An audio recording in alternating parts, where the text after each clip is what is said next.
Assalamualaikum warahmatullahi wabarakatuh. Kami kelompok 4 dari Prodi Pendidikan Akuntansi Universitas PGRI Madiun. Di sini kami beranggotakan saya Sinta Dewi Oktavia Sari dan dua teman saya Laila Nur Afifah dan Dewi Santika Risti. Kami akan memaparkan materi tentang kerangka konseptual suatu model. Materi yang akan kami bahas yang pertama ada tujuan pelaporan keuangan dan yang kedua ada karakteristik kualitatif informasi. Tujuan pelaporan keuangan. Tujuan pelaporan keuangan merupakan langkah yang paling krusial dalam perekayasaan akuntansi. Tujuan pelaporan keuangan menentukan konsep-konsep dan prinsip-prinsip yang relevan yang akhirnya menentukan bentuk, isi, jenis, dan susunan statement keuangan.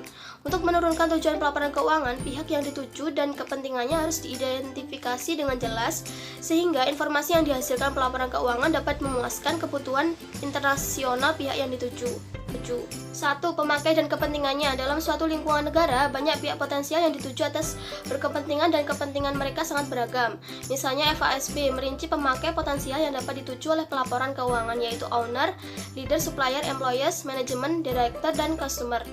2. Pendekatan dalam penentuan tujuan penyediaan informasi atau pelaporan keuangan, yaitu yang pertama, menyediakan informasi untuk sehimpunan pemakai umum. Yang kedua, menyediakan informasi untuk kelompok pemakai tertentu yang mempunyai kepentingan tertentu yang diketahui.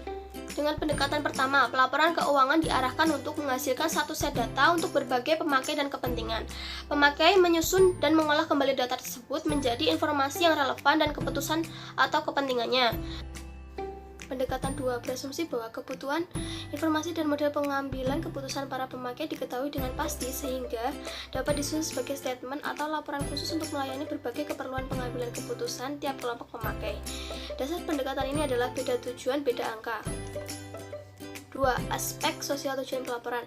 Sebagai teknologi, pelaporan keuangan dalam suatu negara harus direkayasa sehingga tujuan sosial dan ekonomi negara tercapai. Tujuan nasional dapat tercapai apabila kegiatan individual dengan berbagai motivasi untuk mencapai tujuan individualnya juga memaksimumkan tujuan negara. Bila akuntansi harus berperan dalam hal ini, maka tujuan pelaporan keuangan harus dipertimbangkan dalam konteks tujuan kegiatan sosial atau masyarakat dalam suatu negara. Pendekatan penentuan tujuan dan implikasi pelaporan. Pendekatan 1. Seperangkat laporan keuangan. Statement keuangan umum. Pemakai yang dituju kelompok 1, kelompok pemakai 2, kelompok pemakai 3, kelompok pemakai 4, kelompok pemakai 4. Pendekatan 2. Seperangkat laporan keuangan. Statement 1. Kelompok pemakai 1. Statement 2. Kelompok pemakai 2, laporan 1, kelompok pemakai 3, laporan 2, kelompok pemakai 4, laporan 3, kelompok pemakai 5. Bila tujuan masyarakat harus dicapai, tujuan siapa yang harus dipertimbangkan? Berkaitan dengan ini, Bloom dan Elgers tahun 1995 mendeskripsi 3 macam tujuan pelaporan keuangan, yaitu yang pertama, tujuan fungsional, tujuan bersama, dan tujuan kelompok dominan. A. Tujuan fungsional, yaitu tujuan masyarakat atau organisasi secara keseluruhan tanpa memperhatikan tujuan atau motivasi masing-masing individual di dalamnya. Tujuan individual tidak dapat diamati, sedangkan tujuan fungsional dapat diidentifikasi dengan mengamati konsekuensi-konsekuensi dari kegiatan masyarakat atau organisasi yang nyatanya terjadi. Dengan demikian, tujuan fungsional merupakan tujuan normatif yang menjadi pedoman dalam pembuatan kebijakan di tingkat nasional. Sebagai kegiatan sosial, tujuan fungsional akuntansi dapat ditetapkan misalnya untuk yang pertama, mengalokasi sumber daya ekonomi secara efisien, yang kedua, membantu perusahaan untuk dapat memperoleh dana untuk ekspansi, yang ketiga, membantu pemerintah untuk menarik pajak secara adil dan efisien, yang keempat, membantu para manajer dalam keputusan investasi, yang kelima, mempertanggungjawabkan pengelolaan keuangan negara, yang keenam, memfasilitasi fungsi dan pengendalian sosial, dan yang terakhir, mengurangi atau mencegah konflik kepentingan antara manajer, auditor, dan pemegang saham. B. Tujuan bersama. Tiap individual umumnya tidak hanya mempunyai satu tujuan tetapi sehimpunan tujuan. Tujuan bersama adalah satu atau beberapa tujuan individual yang sama dengan tujuan individualnya. Kalau tujuan fungsional disusun dengan mengidentifikasi dahulu tujuan-tujuan individual, kemudian memilih tujuan-tujuan individual yang sama untuk dijadikan tujuan kegiatan sosial. C. Tujuan kelompok dominan. Bila tujuan dan model pengambilan keputusan semua individual atau kelompok individual dapat diidentifikasi, tujuan beberapa individual yang dominan dalam suatu kegiatan masyarakat dapat dijadikan tujuan kegiatan sosial masyarakat bersangkutan. Tujuan sosial dan tujuan akuntansi sebagai kegiatan sosial. Berikut ini merupakan ilustrasi dari tujuan fungsional, tujuan bersama, dan tujuan kelompok dominan. 3. Perkembangan tujuan pelaporan keuangan. Atas dasar aspek sosial di atas, tujuan pelaporan keuangan dalam profesi akuntansi di Amerika mengalami semacam evolusi. Walk, Turney, dan Don tahun 2001 mendeskripsi dan membahas perkembangan tujuan pelaporan di Amerika, mulai dari dokumen yang dihasilkan Komite Eksekutif American Accounting Association atau AAA berupa A Statement of Basic Accounting Theory atau ASOBAT, sebagai dokumen yang dihasilkan FASB berupa Conceptual Framework. Berikut dibahas sebagai ringkasan tujuan pelaporan yang diajukan oleh badan-badan tersebut. Tujuan versi ASOBAT. 1. Pembuat keputusan yang berkaitan dengan menggunakan sumber daya alam manusia dan finansial yang terbatas. 2. Mengarahkan dan mengendalikan sumber daya fisik dan manusia suatu organisasi secara efektif. 3. Memelihara dan melaporkan pengelolaan sumber daya yang dipercayakan kepada manajemen. 4. Memberikan kemudahan berjalannya fungsi dan pengendalian sosial. Tujuan versi APB nomor 4. Yang pertama, to present reliable financial information about enterprise research and obligation, economic progress and other changes in research and obligation. Number 2, to present information helpful in estimating earning potential. Yang ketiga, to present other financial information needs by users, particular owner and creditors. 4. Tujuan pelaporan keuangan FASB. FASB berdasarkan penyusunan tujuan pelaporan pada 3 aspek landasan pikiran, yaitu bahwa 1. Tujuan pelaporan keuangan ditentukan oleh lingkungan ekonomik, hukum, politis, dan sosial tempat akuntansi ditetapkan. 2. Tujuan pelaporan dipengaruhi oleh karakteristik dan keterbatasan informasi yang dapat disampaikan melalui mekanisme pelaporan keuangan. Yang ketiga, tujuan pelaporan memerlukan suatu fokus untuk menghindari terlalu umumnya informasi akibat terlalu banyaknya pihak pemakai yang ingin dipenuhi kebutuhan informasinya. A. Konteks lingkungan tujuan pelaporan. FASB menyatakan bahwa tujuan pelaporan tidak dapat steril dari lingkungan penerapan pelaporan keuangan. Oleh karena itu, tujuan pelaporan harus dikembangkan atas dasar sifat kegiatan dan keputusan ekonomik para pemakai informasi. Tujuan pelaporan FASB didasarkan atas lingkungan ekonomik, hukum, politis, dan sosial di Amerika. B. Karakteristik dan keterbatasan informasi. Karakteristik dan keterbatasan tersebut adalah bahwa informasi yang disediakan melalui mekanisme pelaporan keuangan yang pertama lebih berkaitan dengan badan usaha atau perusahaan daripada dengan industri ekonomi secara keseluruhan. Yang kedua, lebih merupakan informasi kuantitatif yang bersifat pendekatan daripada hasil perhitungan yang pasti. Yang ketiga, sebagai besar merefleksi pengaruh transaksi dan kejadian yang telah terjadi. Yang keempat, hanya merupakan salah satu sumber informasi yang dibutuhkan oleh mereka yang mengambil keputusan tentang badan usaha. Dan yang kelima, penyediaan dan penggunaannya memerlukan atas melibatkan kos, sehingga pertimbangan kos manfaat dapat membatasi apa yang harus dilaporkan. C. Fokus dan cakupan informasi. Pertimbangan atau penalaran FASB untuk memfokuskan pelaporan pada pelaporan keuangan umum diuraikan berikut ini. Yang pertama, tujuan pelaporan didasarkan pada keperluan para pemakai eksternal yang tidak mempunyai otoritas atau menentukan atau akses untuk memperoleh informasi yang mereka perlukan, sehingga mereka harus menggantungkan diri pada informasi yang disampaikan oleh manajemen kepada mereka. Yang kedua, oleh karena itu tujuan pelaporan disusun atas dasar gagasan bahwa kemampuan perusahaan untuk menciptakan aliran kas yang menguntungkan merupakan fokus atau kepentingan umum bersama dari berbagai pemakai informasi. Yang ketiga, tujuan pelaporan berkaitan dengan penyediaan informasi luas untuk melayani keputusan investasi dan kredit, bukan hanya dengan informasi yang dapat dituangkan dalam bentuk statement keuangan. D. Isi tujuan pelaporan. Tujuan utama pelaporan keuangan dalam rangka konseptual FASB. Yang pertama, pelaporan keuangan harus menyediakan informasi yang bermanfaat bagi para investor dan kreditor dan pemakai lain, baik berjalan maupun potensial, dalam membuat keputusan investasi, kredit, semacamnya yang rasional. Informasi harus terpahami bagi mereka yang mempunyai pengetahuan yang memadai tentang berbagai kegiatan bisnis dan ekonomik dan bersedia untuk mempelajari informasi dengan cukup. Yang kedua, pelaporan keuangan harus menyediakan informasi untuk membantu para pemakai, baik berjalan maupun potensial, dalam menilai jumlah saat terjadi dan ketidakpastian penerima kas mendatang dari dividen atau bunga dan pemerolehan kas mendatang dari penjualan, penebusan atau jatuh temponya sekuritas. Yang ketiga, pelaporan keuangan harus menyediakan informasi tentang sumber daya ekonomi suatu badan usaha, klaim terhadap sumber-sumber tersebut atau kewajiban badan usaha untuk mentransfer sumber daya ekonomik ke entitas lain dan ekuitas pemilik. 5. Tujuan pelaporan keuangan FASB. Penalaran dalam perumusan tujuan pelaporan versi FASB. Pelaporan keuangan eksternal umum atau General Purpose External Financial Reporting terbagi atas 3, yaitu konteks lingkungan, karakteristik atau keterbatasan informasi, dan yang ketiga, fokus atau cakupan informasi yang terfokus pada investor dan kreditor. 6. Tujuan pelaporan keuangan organisasi non-bisnis. Tujuan utama atau primary objektif. Yang pertama, pelaporan keuangan organisasi non-bisnis harus menyediakan informasi yang bermanfaat bagi para penyedia dana dan pemakai lain, baik berjalan maupun potensial, dalam membuat keputusan-keputusan rasional tentang alokasi dana ke organisasi tersebut. Yang kedua, pelaporan keuangan harus menyediakan informasi untuk membantu para penyedia dana dan pemakai, baik berjalan maupun potensial, dalam menilai jasa-jasa yang disediakan organisasi dan kemampuannya untuk terus menyediakan jasa-jasa tersebut. Yang ketiga, pelaporan keuangan harus menyediakan informasi untuk membantu para penyedia dana dan pemakai, baik berjalan maupun potensial, dalam bernilai bagaimana para manajer organisasi non-bisnis telah melaksanakan tanggung jawab kepengurusannya dan aspek-aspek lain kinerjanya. Yang keempat, pelaporan keuangan harus menyediakan informasi tentang sumber daya, kewajiban dan sumber daya aset bersih organisasi dan akibat-akibat dari transaksi, kejadian dan kegiatan yang mengubah sumber daya dan hak atas sumber daya tersebut.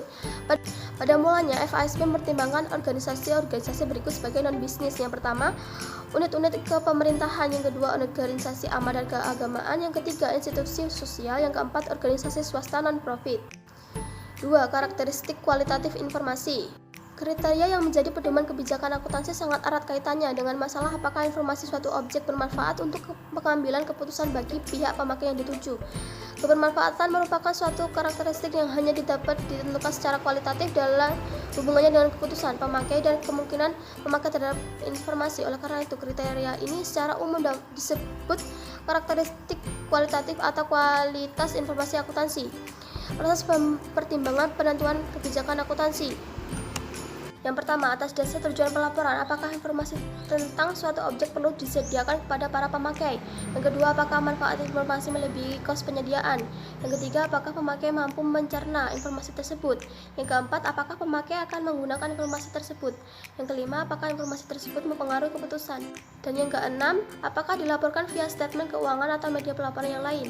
Kalau pemakai tidak dapat mencerna informasi yang disajikan, akhirnya informasi akan menjadi tidak digunakan, yang berarti tidak bermanfaat kalau disediakan. Oleh karena itu, kualitas informasi juga harus sepadan dengan kualitas pemakai. Pertimbangan 3 dimaksudkan FASB untuk menentukan kualifikasi minimal pada pemakai sehingga suatu informasi terpahami oleh mereka tanpa harus selalu disertai penjelasan rinci yang bersifat mengajari. Nilai informasi. 1. Mengatakan bahwa informasi harus bermanfaat bagi para pemakai sama saja dengan mengatakan bahwa informasi harus mempunyai nilai. Informasi dikatakan mempunyai nilai apabila informasi tersebut a. menambah pengetahuan pembuat keputusan tentang keputusannya di masa lalu, sekarang, atau masa datang. b. Menambah keyakinan para pemakai mengenai probabilitas terrealisasinya suatu harapan dalam kondisi ketidakpastian. C. Mengubah keputusan atau perilaku para pemakai. 2. Kualitas yang dinyatakan pada gambar di bawah ini adalah kualitas yang menjadikan informasi mempunyai nilai atau manfaat. Berikut ini kriteria dan unsur-unsur pembentuk kualitas informasi. Bisa dilihat di gambar yang di bawah ini. Keterpahamian atau understandability. Keterpahamian adalah kemampuan informasi untuk dapat dicerna maknanya oleh pemakai. Dua faktor mempengaruhi keterpahamian informasi itu sendiri. FASB menganalogi informasi sebagai alat atau perkakas. Keberpatuan atau relevance. Keberpatuan atau kerelevanan adalah kemampuan informasi untuk membantu pemakai dalam membedakan beberapa alternatif keputusan sehingga pemakai dapat dengan mudah menentukan pilihan. Nilai prediktif atau predictive value. Sebagai unsur keberpatuan, nilai prediktif adalah kemampuan informasi untuk membantu pemakai dalam meningkatkan probabilitas bahwa harapan-harapan pemakai akan munculan atau nilai suatu kejadian masa lalu atau datang akan terjadi. Nilai balikan atau feedback value. Sebagai unsur keberpatuan, nilai balikan adalah kemampuan informasi untuk membantu pemakai dalam mengkonfirmasi dan mengoreksi harapan-harapan pemakai di masa lalu. Ketepatwaktuan atau timeliness. Sebagai aspek pendukung keberpatuan, ketepatwaktuan adalah tersedianya informasi bagi pembuat keputusan pada saat dibutuhkan sebelum informasi tersebut kehilangan kekuatan untuk mempengaruhi keputusan. Keterandalan atau reliability. Keterandalan adalah kemampuan informasi untuk memberi keyakinan bahwa informasi tersebut benar atau valid. Informasi akan menjadi berkurang nilainya kalau orang yang menggunakan informasi meragukan kebenaran atau validitas informasi tersebut. Ketepatan penyimbolan. Ketepatan penyimbolan adalah kesesuaian atau kecocokan antara pengukur atau deskripsi dan fenomena yang diukur atau dideskripsikan. Ketepatan penyimbolan dalam akuntansi menyangkut dua hal, yaitu ketepatan deskripsi atau definisional, misalnya aset, kas, piutang, dan kewajiban, dan validitas pengukuran. Ketidaktepatan akan mengurangi atau menghilangkan keterandalan informasi. Keterujian. Secara ringkas, keterujian adalah kemampuan untuk meyakinkan bahwa informasi merepresentasi apa yang dimaksud untuk direpresentasi sesuai dengan konsensus, atau bahwa cara pengukuran yang dipilih telah diaplikasi tanpa kesalahan atau bias. Kenetralan. Kenetralan adalah ketidakberpihakan pada grup tertentu atau ketakberbiasan dalam perlakuan akuntansi.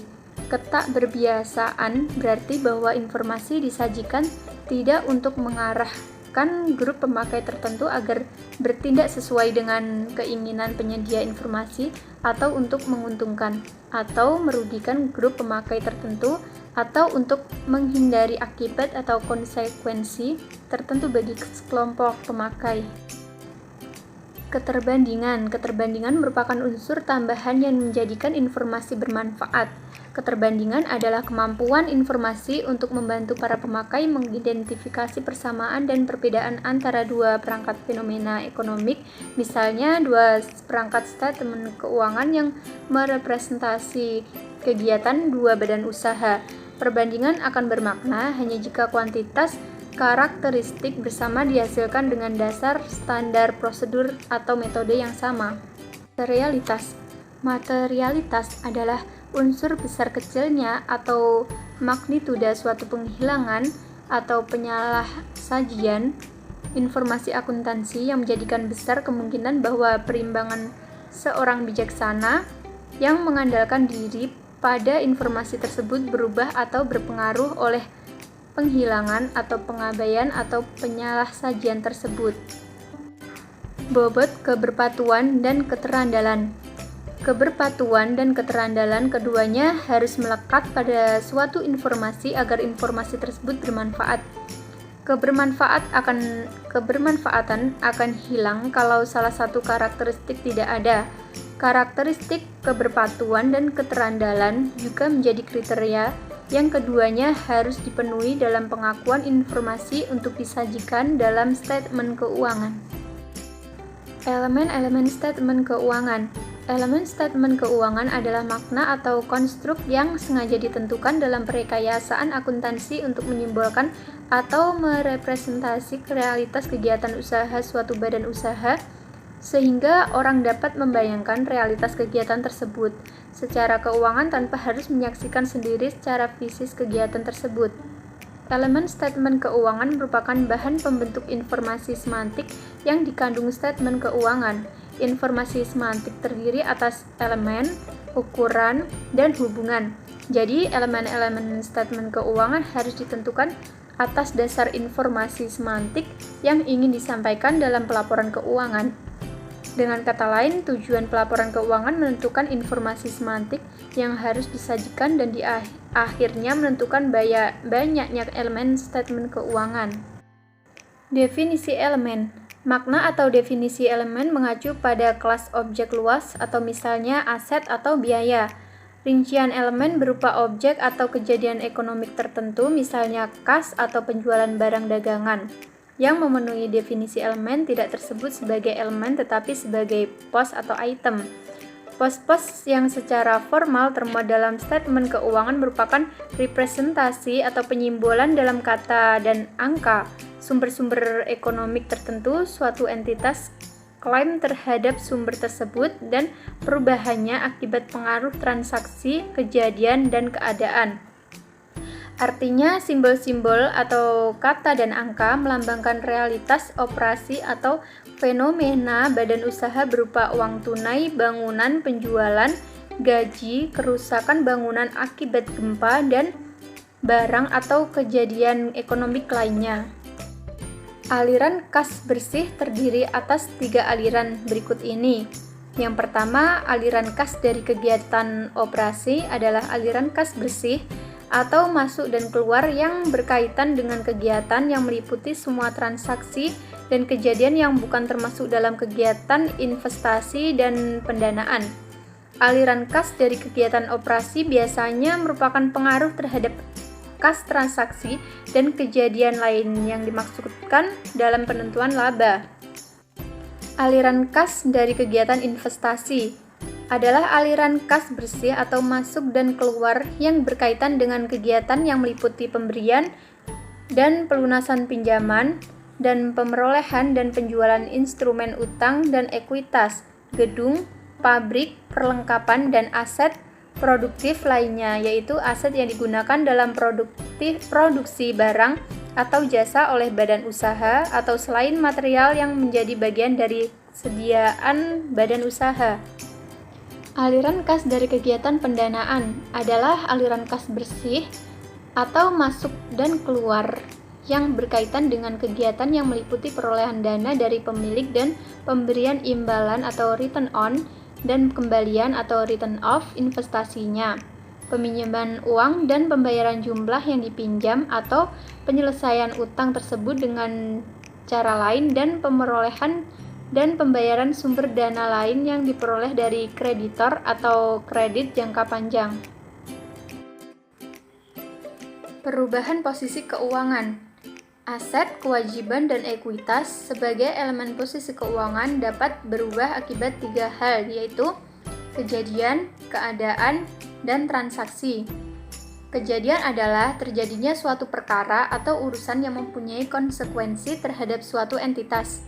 Misalnya, suatu entitas memasukkan bahan baku ke mesin pengolah atau membeli bahan baku. Contoh pertama merupakan kejadian internal dan contoh kedua merupakan kejadian eksternal. Keadaan adalah suasana atau seperangkat kondisi yang berkembang dari suatu kejadian atau serangkaian kejadian yang berkulminasi pada situasi yang tak terduga atau sulit diduga. Sebagai contoh adalah kenaikan kurs dolar secara mencolok yang menyebabkan perusahaan anak mengalami kebangkrutan. Kenyataan bahwa perusahaan anak bangkrut merupakan keadaan yang dihadapi oleh perusahaan induk. Atas dasar karakteristik kualitatif informasi atau keterandalan, khususnya ketepatan penyimbolan dan keberpautan, tujuan pelaporan keuangan atau informasi semantik yang harus dilaporkan, FASB mengidentifikasi elemen-elemen spesifik penting sebagai berikut untuk entitas bisnis. Aset adalah manfaat ekonomik masa datang yang cukup pasti, yang diperoleh atau dikuasai oleh suatu entitas sebagai hasil transaksi atau kejadian masa lalu. Kewajiban adalah pengorbanan manfaat ekonomik masa datang yang cukup pasti timbul dari keharusan sekarang suatu entitas untuk mentransfer aset atau menyerahkan jasa kepada entitas lain di masa datang sebagai akibat dari transaksi atau kejadian masa lalu. Ekuitas atau aset bersih adalah hak residual terhadap aset suatu entitas yang masih tersisa setelah mengurangi aset dengan kewajibannya. Dalam suatu badan usaha, ekuitas adalah hal pemilikan.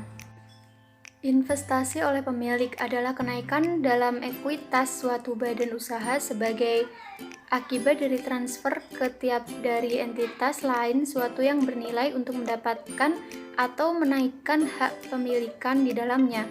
Distribusi ke pemilik adalah penurunan dalam ekuitas suatu badan usaha akibat pentransferan aset, penyerahan jasa, dan penimbulan kewajiban oleh badan usaha tersebut kepada pemilik.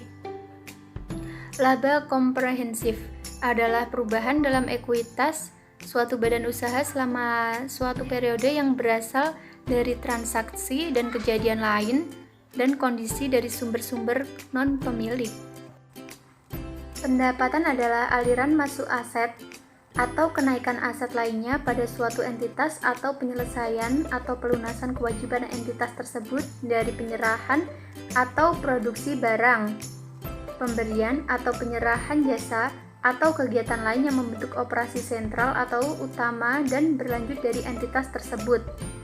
Biaya adalah aliran keluar aset atau penyerapan aset lainnya pada suatu entitas atau penimbulan kewajiban entitas tersebut atau kombinasi keduanya dari penyerahan atau produksi barang, pemberian atau penyerahan jasa, atau kegiatan yang lain yang membentuk operasi sentral atau utama dan berlanjut dari entitas tersebut. Untung adalah kenaikan dalam entitas yang berasal dari transaksi periferial atau insidental suatu entitas dan dari semua transaksi atau kejadian atau keadaan lain yang mempengaruhi entitas tersebut kecuali kenaikan sebagai akibat dari pendapatan atau investasi oleh pemilik. Rugi adalah penurunan dalam ekuitas yang berasal dari transaksi periferial atau insidental suatu entitas dan dari semua transaksi atau kejadian atau keadaan lain yang mempengaruhi entitas tersebut kecuali penurunan sebagai akibat dari biaya atau distribusi ke pemilik. 10 elemen di atas disebut secara eksplisit oleh FASB dalam SFAC nomor 2, walaupun aliran kas bersih disebut secara eksplisit dalam tujuan 2 pelaporan keuangan. Elemen-elemen pembentuk aliran kas bersih tidak didefinisikan dalam kerangka konseptual. FASB mendefinisi elemen aliran kas dalam bentuk standar yaitu Statement of Financial Accounting Standard Number 95, Statement of Cash Flow. Proses perekayasaan dalam menentukan elemen statement keuangan di atas dapat dilukiskan secara diagramatik dalam gambar berikut. Baiklah, bisa dilihat di gambarnya sudah saya cantumkan. Transaksi adalah salah satu bentuk kejadian eksternal yang melibatkan transfer sesuatu yang bernilai atau manfaat ekonomik masa datang antara dua entitas atau lebih. Sebagai contoh adalah pembelian mesin, penerbitan saham, dan pelunasan utang. Untuk dapat disebut sebagai transaksi, suatu kejadian harus melibatkan orang luar. Bila dipandang dari elemen ekuitas, perubahan-perubahan posisi keuangan akibat tiga hal tersebut dapat dikategorikan menjadi A. Semua perubahan dalam aset dan kewajiban yang tidak dibarengi dengan perubahan dalam ekuitas. B. Semua perubahan dalam aset atau kewajiban yang dibarengi dengan perubahan dan ekuitas. C. Perubahan dalam ekuitas yang tidak melibatkan aset atau kewajiban. Assalamualaikum warahmatullahi wabarakatuh. Di sini saya akan melanjutkan dari presenter sebelumnya. Jadi langsung aja ke materinya, yaitu pengukuran dan pengakuan. Perlunya suatu pedoman umum tentang pengukuran dan pengakuan yang akan digunakan oleh penyusun standar dalam menentukan suatu perilaku akuntansi. Nah, oleh karena itu, perekayasa pelaporan harus menetapkan konsep-konsep pengukuran serta pengakuan sebagai pedoman umum tersebut. Nah, ini ada peta konsep dari berbagai perubahan yang mempengaruhi posisi keuangan. Ada aset kewajiban, ekuitas. Nah, ini bisa dilihat sendiri. Selanjutnya, pelaporan dan statement keuangan. Pelaporan keuangan atau financial reporting harus dibedakan dengan statement keuangan, financial statement. Menurut FASB menyatakan bahwa statement keuangan adalah media utama atau ciri sentral pelaporan keuangan. Nah, tujuannya penyampaian informasi oleh manajemen atau badan usaha tidak dibatasi pada apa yang dapat dituangkan dalam statement keuangan. Melainkan pelaporan keuangan meliputi penyampaian informasi yang wajib secara luas dan sukarela. Pengukuran dan pengakuan menentukan lingkup pelaporan keuangan yang wajib disajikan melalui seperangkat penuh statement keuangan atau wajib secara sempit atau spesifik. Kemudian seperangkat statement keuangan. Nah, di dalam seperangkat statement keuangan ini ada tujuan pelaporan, karakteristik kualitatif, dan elemen statement keuangan yang akan menentukan jenis statement apa saja yang membentuk seperangkat penuh statement keuangan. FASB sendiri menyatakan bahwa seperangkat penuh statement keuangan untuk suatu periode harus menunjukkan informasi yaitu 5. Yang pertama, posisi keuangan pada akhir periode. Yang kedua ada laba untuk periode tersebut. Yang ketiga ada laba komprehensif untuk periode tersebut. Yang keempat ada laporan kas selama periode tersebut. Yang kelima ada investasi oleh dan distribusi ke pemilik selama periode tersebut. Selanjutnya pengukuran. Di dalam pengukuran itu ada elemen atau pos yang harus diukur untuk membawa informasi semantik. Pengukuran ini adalah penentuan besarnya unit pengukur atau jumlah rupiah yang dilekatkan pada suatu objek atau elemen atau pos yang terlibat dalam suatu transaksi, kejadian, dan keadaan untuk menyajikan suatu makna atau atribut objek tersebut. Nah, arti dari atribut ini adalah sesuatu yang melekat pada suatu objek yang menggambarkan sifat atau ciri yang dikandung objek tersebut. Atribut pengukuran itu adalah dasar pengukuran yang harus dilekatkan pada suatu elemen atau pos untuk menyajikan secara tepat atribut yang ingin diungkapkan dari elemen atau pos tersebut dalam pelaporan keuangan. FASB sendiri mengidentifikasi atribut pengukuran yang sekarang diterapkan dan masih dapat dilanjutkan penggunaannya terdapat 5. Yang pertama, biaya historis atau perolehan kas historis. Yang kedua ada biaya sekarang atau current cost.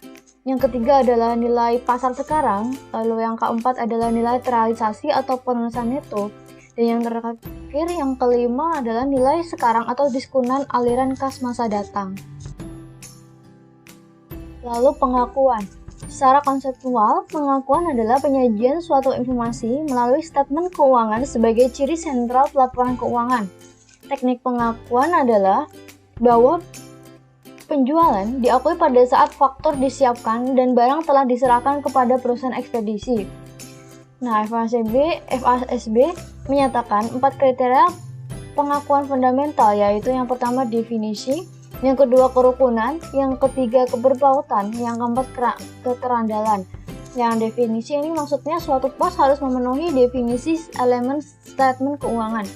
Untuk keterukunan yaitu suatu pos harus mempunyai atribut yang berpaut dengan keputusan dan dapat diukur dengan tingkat keterandalan yang cukup. Lalu untuk keberpautan yaitu informasi yang dikandung suatu pos mempunyai daya untuk membuat perbedaan dalam keputusan pemakai. Dan yang terakhir yaitu keterandalan, yaitu informasi yang dikandung suatu pos secara tepat menyimbolkan fenomena, teruji atau terverifikasi dan netral. Selanjutnya, nilai sekarang dalam pengukuran akuntansi. Ini adalah beberapa pengertian dasar saat pengukuran. Yang pertama, pengukuran saat pengakuan mula-mula, yaitu pengukuran pada saat suatu elemen atau pos timbul dan dicatat pertama kali akibat transaksi, kejadian, dan atau keadaan. Penentuan dan pencatatan jumlah rupiah yang melekat pada suatu mesin pada saat diperoleh merupakan contoh pengukuran ini.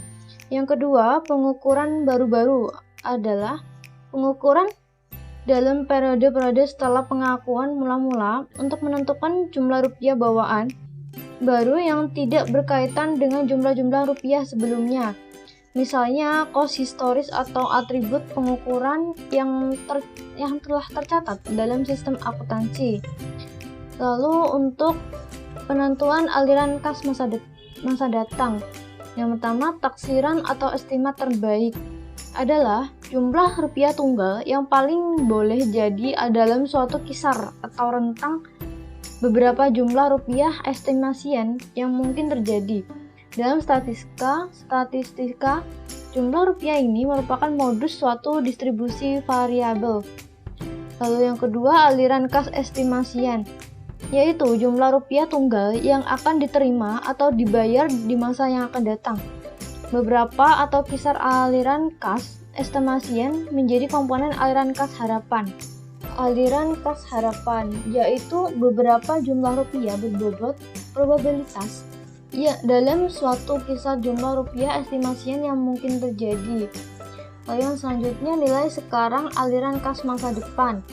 Yang pertama nilai sekarang. Nilai sekarang yaitu pengukuran aliran kas masuk atau keluar di masa yang akan datang. Pengukur ini adalah aliran kas masa datang yang didiskon pada tingkat bunga tertentu selama beberapa periode antara sekarang dan saat dibanya aliran kas estimasian.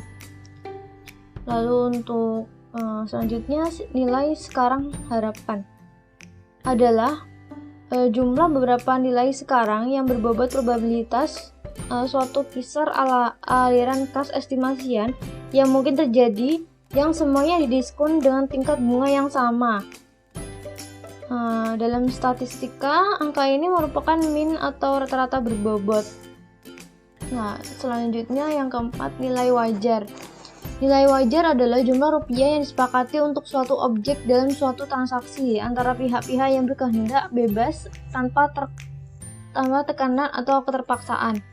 Nilai wajar suatu aset adalah suatu jumlah rupiah yang dengannya aset dapat dibeli atau dijual dalam suatu transaksi antara pihak berkehendak, yaitu bukan dari penjual paksaan atau likuidasi. Nah, ini ada saat pengukuran, yaitu objek X yang mula-mula. Selanjutnya yaitu baru pengukuran yang baru mulai. Bisa dipahami sendiri di sini. Selanjutnya tujuan nilai sekarang dalam pengukuran, yaitu untuk menangkap atau merefleksi sedapat mungkin perbedaan ekonomik antara sehimpunan aliran kas masa datang dan mengestimasi nilai wajar. Pengukuran akuntansi umumnya didasarkan pada jumlah rupiah bentukan pasar yang teramati seperti kas yang diterima atau dibayar dalam jual beli suatu aset tersebut. Lalu prinsip-prinsip umum, yaitu prinsip-prinsip yang menjadi pedoman penerapan nilai sekarang dalam mengukur aset dan kewajiban, yaitu yang pertama, sedapat-dapatnya aliran kas estimasian dan tingkat bunga harus merefleksi asumsi-asumsi tentang kejadian dan ketidakpastian masa datang yang dipertimbangkan dalam memutuskan apakah memperoleh atau tidak suatu aset atau sekelompok aset dalam suatu transaksi tunai yang bebas. Yang kedua, tingkat bunga yang digunakan untuk mendiskusikan aliran kas harus merefleksi asumsi-asumsi yang konsisten dengan asumsi-asumsi yang melekat pada aliran kas estimasian agar pengaruh asumsi tidak berganda atau malah terabaikan. Yang ketiga, aliran kas estimasian dan tingkat bunga harus bebas dari bias dan faktor yang tidak berkaitan dengan aset atau kewajiban yang bersangkutan.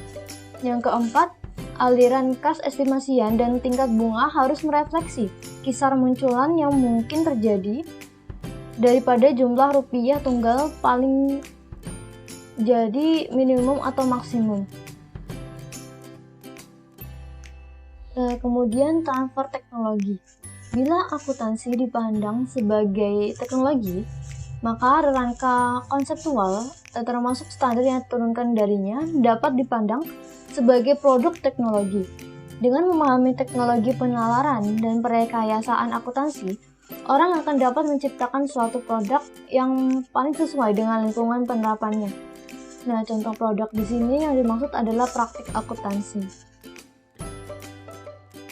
Lalu selanjutnya pengaruh rangka konseptual terhadap FASB. Ini membahas dengan rinci pengaruh dengan menunjukkan berbagai organisasi profesi dan badan pemerintah yang berusaha untuk mengembangkan rangka untuk negaranya masing-masing. Contoh dari organisasi profesi tersebut adalah yang pertama Australian Accounting Research Foundation, yang kedua International Accounting Standard Committee, yang ketiga Canadian Institute of Chartered Accountants, yang keempat Institute of Chartered Accountants in England and Wales, yang kelima ada Accounting Standard Board. Sekian pembahasan materi dari kelompok kami. Ada kurang lebihnya kami mohon maaf dan terima kasih telah menonton video kami. Bye bye.